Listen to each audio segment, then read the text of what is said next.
کبھی کبھار اللہ آپ کا دل توڑ دیتا ہے، سزا کے طور پر نہیں بلکہ آپ کی رہنمائی کے لیے،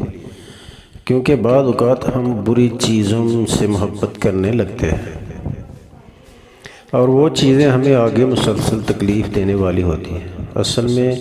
یہ وہ چیزیں یا وہ انسان ہوتے ہیں جن پہ ہم اللہ سے زیادہ بھروسہ کرنے لگتے ہیں اور ہمیں بھی خبر نہیں ہوتی، اور ہم جس بھی انسان یا چیز پر اللہ سے زیادہ بھروسہ کریں گے وہ ہمیں بے سکون کر دے گی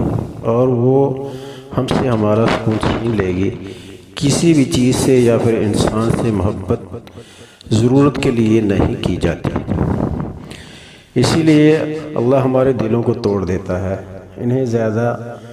اور دوسروں کے ہاتھوں سے، جن کے بارے میں ہم سوچتے ہیں کہ اگر وہ نہ ملے تو ہم مر جائیں گے۔ آپ کا دل شروع سے اللہ کے لیے بنایا گیا ہے، اور جب آپ اللہ کی جگہ کسی اور کو دیتے ہیں تب آپ کی زندگی میں درد بڑھ جاتے ہیں، پھر آزمائش آتی ہے، پھر ہمارے ایمان کا امتحان لیا جاتا ہے۔ ہمیں یہ یاد دلانے کے لیے